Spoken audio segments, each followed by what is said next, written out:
kritis misalnya tidak dari Kompas, di media Indonesia, di Koran Tempo misalnya itu juga muncul, dan di media elektronik juga muncul. Nah, tentu saja banyak sudah yang menulis seperti saya katakan tadi, dan ditanggapi juga oleh kementerian, khususnya oleh Pak Muhammad Nuh. Di Kompas kita menanggapi paling tidak tulisannya Abdul Zen 2, Ibu Eli, kemudian Pak Acep dari ITB, dan Pak Bilarjo, fisikawan dari Satya Wacana. Nah, yang menarik tanggapan dari Pak Nuh saya kutip misalnya dari Kompas, ditulis paragraf terakhir saja yang tulisnya dia katakan misalnya begini: baiknya memahami dahulu konstitusi kompetensi dalam kurikulum sesuai koridor yang telah digariskan Undang-Undang Dasar Sisdiknas sebelum mengkritik. Saya garis bawahi sebelum mengkritik. Paragraf ini bisa kita baca misalnya tulisan orang nomor 1 di Jalan Jenderal Sudirman Tamrin 45 ini menunjukkan bahwa pengkritik tidak paham kurikulum 2013. Menarik juga misalnya saya terakhir misalnya tulisannya Bambang Kaswanti, linguis Indonesia yang terkenal di luar negeri misalnya, dan juga linguistik aplikasi, tulisan yang terakhir mungkin kalau dianggap oleh menteri juga tidak paham, rasanya boleh saya katakan, maaf saya harus katakan, menteri kita ini lebay. Nah, ketika saya diundang panitia untuk membahas ini, teman saya mengatakan jangan-jangan saya dianggap juga membahas yang tidak paham. Nah, untuk menghindari, saya bilang teman saya, ya terserah, dibilang tidak paham juga tidak apa-apa, saya bilang, tapi untuk menghindari itu tidak paham, kelihatan tidak paham, saya hanya mau membahas dari naskah akademiknya saja. Naskah akademiknya yang saya dapat dari Mbak Retno, yang diperoleh dari Pak Ferdian Sah dari anggota Golkar di Komisi 10. Nah, untuk memperlihatkan bahwa saya memang membaca, saya menyebutnya raut baca naskah akademik. Naskah akademik ini 109 halaman, termasuk yang dikutip oleh Ibu Dian tadi ada di dalam naskah ini, di halaman sekitar halaman 33, 34, 35. Ya. Nah, 109 halaman itu terdiri dari dua halaman kata pengantar dari Pak Profesor Dr. Haile Anwar, Kepala Badan Penelitian, kemudian daftar isi 2 halaman, kemudian isi yang terdiri 8 bab, 99 halaman, daftar pustaka 6 halaman, dengan buku 46 dan 10 dokumen peraturan perundang-undangan. Dari 46 buku menjadi daftar pustaka, yang menjadi daftar pustaka, 17 buku yang memiliki kata kurikulum. Jadi 17 buku dari 46, kurang dari setengah sebenarnya untuk mengacu pada kurikulum. Kemudian saya lihat lagi dari 17 buku itu kira-kira 4 buku saja yang kira-kira tahun 2000-an. Saya terpaksa saya melakukan ini alam memeriksa skripsi mahasiswa. Dan selebihnya dari 17 yang pakai kata kurikulum itu kira-kira selebihnya itu tahun 90-an dan 80-an. Nah, setelah saya lihat lebih jauh lagi raut wajah ini, saya megang raut wajahnya itu, saya melihat misalnya saya kebetulan tidak punya bukunya, tapi saya yang mencoba menerka saja dari judul ya, menerka dari judul. Saya mencari-cari mana buku-buku yang pakai teori-teori kurikulum ya. Saya baca Mrs. Ciro ini, itu judulnya, dan sini kurikulum teori, komplexing dan sebagainya tahun 2008. Kemudian ada Tanner, dan Tanner itu memang dibaca semua orang yang belajar pendidikan baca buku Tanner. Yang baca buku belajar kurikulum lah, tahun 80-an, buku Tanner. Dan kemudian Subas juga orang baca, gitu ya. Jadi nggak ada yang aneh dari buku acuan mereka yang buku teori kurikulum ini. Nah, kemudian saya lihat lagi di bab ini di bagian filosofinya, gitu ya. Bagian filosofinya saya lihat di situ ada penjelasan tentang 4 filosofi perennialisme dan sebagainya itu. Saya mau mencari di buku ada kira-kira tidak buku yang langsung berjudul itu, tidak ada. Jadi dengan kata lain menggunakan teori itu atau konsep itu diambil dari buku lain, bukan buku langsung yang pakai judul itu. Misalnya saya sebut tentang rekonstruksionisme, nggak ada pakai buku langsung yang judulnya rekonstruksionisme misalnya. Itu sedikit gambaran dari raut wajah. Nah, sekarang saya mau masuk yang saya sebutkan tulang dan daging naskah akademik. Bagaimana sih tulang dan dagingnya ini? Tulang dan dagingnya ini saya lihat misalnya landasan ke-40. Sebenarnya saya hanya mengulang apa yang sudah dilakukan oleh Pak tanggal 5 Januari 5 kemarin, itu tulisan Pak Doni. Pak Doni Kusuma. Ya, Doni Kusuma. Saya hanya mengikuti sebenarnya. Saya sepakat dengan dia. Sepakat mengatakan bahwa landasan filosofi kurikulum, filsafat kurikulum pendidikan ini. Jadi kita melihat landasannya, ini yang dasar yang melandasi kurikulum ini. Mulai dasarnya itu terdiri dari misalnya eksperimentalisme, rekonstruksi sosial, eksistensialisme, kolonialisme, dan eksistensialisme. Walaupun mungkin kita bisa berdebat lagi pemakaian nama filosofi, karena di berbagai buku ada nama-nama ini tidak berada di dalam filsafat pendidikan, tapi berada di ideologi atau berada di pendekatan dan sebagainya. Nah, oleh Pak Doni itu ini filsafat eklektisme. Filsafat eklektisme itu jelas di halaman 40 sekian kalau tidak salah disebutkan.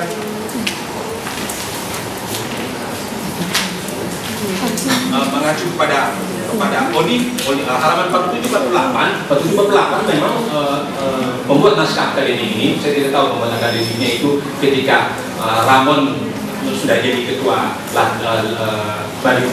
Kuskur atau belum, saya tidak tahu, atau mungkin Heri juga yang membuat ini.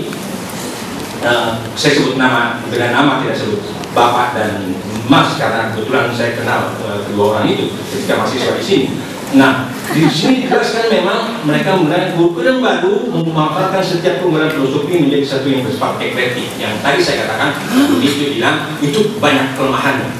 Banyak kelemahannya bisa disebut ya apa ya, pakai bahasa saya nggak enak memakai bahasanya, sebenarnya bahasa banci. Itu bahasa lain saya bilang gaduh-gaduh. Gaduh-gaduh yang sebenarnya gaduh-gaduhnya yang banyak kurangnya.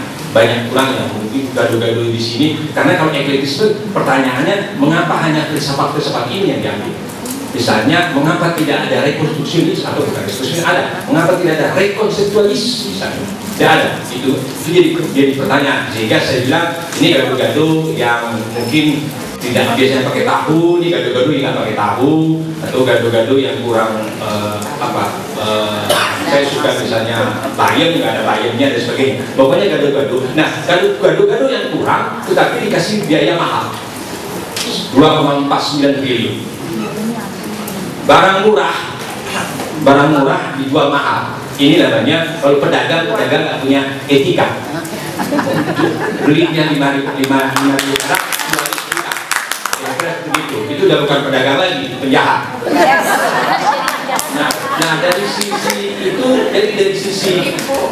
dari sisi itu jadi pertanyaan memang dari filsafatnya itu. Kemudian saya melihat di bagian filsafat ini, para penulis ini menyebutnya di bagian filsafat ini, landasan filosofi itu pada poin 1 di halaman 44 mereka menyebutkan perlunya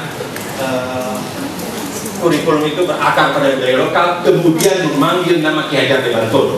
Tentu Ki Hajar Dewantoro melakukan itu. Tapi pertanyaan saya, kenapa itu yang diambil dari Ki Hajar Dewantoro? Kenapa tidak yang lain? Yang lain itu kami menyebutnya filsafat. Padahal sebenarnya buat kami filsafat pendidikan Ki Hajar Dewantoro yang paling penting, paling tidak buat kami, yaitu yang kami sebut itu filsafat pendidikan merdeka. Pendidikan yang memerdekakan itu penting sekali menurut kita, dan itu tidak diambil oleh pembuat naskah akademik ini menjadi landasan kurikulum ini. Saya perkirakan, hanya perkiraan saya, mungkin sangat berbau radikal barangkali sehingga tidak digunakan. Nah, yang saya mau katakan secara singkat, ternyata pemilihan landasan filosofis ini tadi saya katakan banyak kurangnya, dan ini tidak mengambil yang lain itu. Jadi ini tidak ada persoalan ilmiah atau tidak ilmiah, itu persoalan selera. selera yang membuat. Saya mau pakai ini, yang sana tidak saya pakai. Jadi selera, karena saya tanya kenapa nggak pakai kurikulum landasan filsafat Eka Boto yang pendidikan yang merdeka, atau pendidikan yang memerdekakan, pendidikan yang berpangkal pada kemerdekaan, pendidikan yang melarang adanya perintah, misalnya, paksa, misalnya, itu sama sekali tidak dipakai. Nah, jadi sebenarnya ini persoalan selera nampaknya. Nah, itu saya tambahkan sedikit. Kemudian saya mau melihat sedikit karena saya ini guru bahasa Prancis. Saya mau melihat yang agak praktis saya sebutnya. Saya melihat misalnya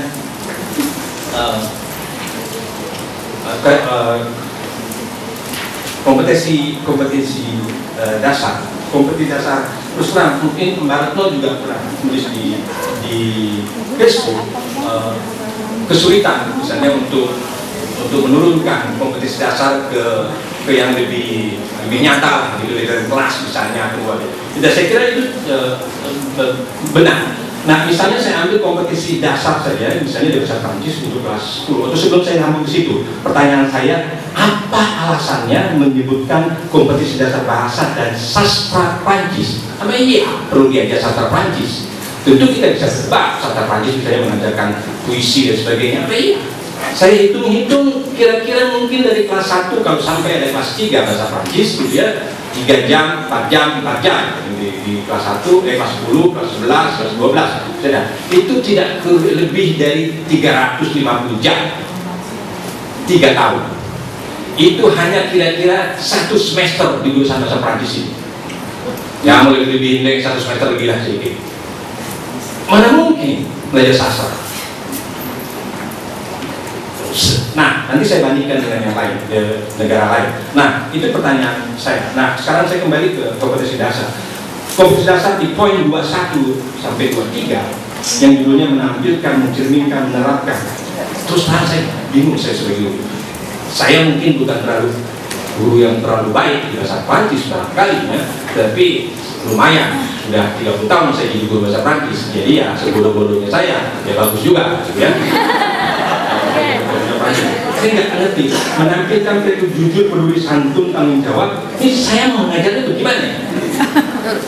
Apa yang saya ajarkan? Saya turunkan kemana? Saya nggak mengerti. Saya nggak tahu ini yang bikin ini guru bahasa asing atau tidak. Kemudian juga mencerminkan perilaku kerjasama responsif dan produktif dan melakukan komunikasi dialog. Saya nggak habis aneh buat saya gitu ya. Nah, kemudian saya langsung saja melompat ke 4142.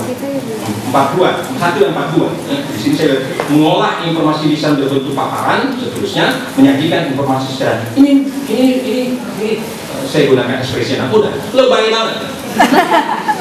Berlebihan dan sesederhana aja. Kalau saya jadi guru bahasa Prancis, saya bilang ini saya gunakan bahasa Prancis, ini sepresantif, katanya memperkenalkan diri. Kata kerjanya memperkenalkan diri. Di buku-buku bahasa Prancis, pengajar bahasa Prancis sebagai bahasa asing itu dia menyebutnya tidak menyebutkan kompetensi, tapi menyebutkan objektif. Objektif savoir-faire komunikatif kalau bahasa Prancisnya. Bahasa Indonesia mungkin tujuan, keterampilan komunikatif lah, sederhananya seperti itu. Nah, tujuan nggak pakai kompetensi. Nah kalau saya ini mengolah menyajikan itu kan seperti atau memperkenalkan diri. Selanjutnya yang menyajikan informasi dan kita sendiri dan kehidupan sekolah, memperkenalkan diri dan memperkenalkan atau menyebutkan atau menginformasikan sesuatu. Présenter quelqu'un bahasa Prancis atau présenter quelque chose. Itu kalau dari guru bahasa Prancis di sini. Nah, jadi ini buat saya berlebihan dan membingungkan, pasti membingungkan para guru kalau diturunkan. Tapi itu tidak beralasan kemudian pemerintah membuatkannya. Saya juga tidak terlalu yakin mereka bisa membuatkannya baik. Nah, terus kemudian yang 31, 32 sampai 34. Saya mengacu ke Pak Kaswanti, Bambang Kaswanti di Kompas kira-kira berapa hari yang lalu menulisnya. Nah, yang dia bilang mengajar bahasa Indonesia itu kembali ke lampau, masa lampau tahun 70-an, 75, yaitu dia menggunakan metafora yang bagus, yaitu guru itu di kalau gunung gunung es itu di laut, di gunung ujungnya. Di ujungnya itu bagian yang terlihat menjelaskan bahasa, mengajar bahasa dengan menjelaskan. Tadi sebutan udara adalah gitu. Nah, sebenarnya yang harus diajarkan ke bahasa Prancis atau bahasa Indonesia atau bahasa asing itu gunung yang tidak terlihat, bukan ujungnya. Nah, itu gimana caranya? Yaitu menggunakan bahasa. Nah, ini ketika memahami arti itu menjelaskan. Nah, 31 memahami ujaran ujaran. Jadi siswa nanti itu diajarkan, diterangkan karakteristik bunyi. Itu layaknya ketika saya harus mengajar di tingkat 1 paling tidak semester 2 di sini peserta Prancis yang namanya mata kuliah fonetik dan fonologi untuk menjelaskan apa ciri bunyi U bahasa Prancis, bunyi A, bunyi I misalnya, itu bagaimana bunyi Z, bunyi B misalnya begitu, apa karakteristiknya itu dijelaskan. Itu nggak ada gunanya. Oke, itu nggak ada gunanya kalau itu diajarkan di sekolah. Nah, saya sependapat dengan Pak Bambang Kaswandi itu bukan mengajarkan bahasa, bukan untuk menggunakan bahasa. Nah, saya ambil terakhir aja, saya mudah-mudahan ini ada saya kasih terakhir, ambil contoh. Saya ambil contoh sebenarnya, contoh di Inggris. Di Inggris ini juga sedang membuat kurikulum baru sebenarnya, tapi tidak seperti kementerian kita ini. Mereka sudah sebutlah istilah yang sama yang mensosialisasikan itu di internet tahun 2011. Dan saya yang orang asing bisa membaca itu. Bentuknya seperti ini. Bandingkan dengan yang ini.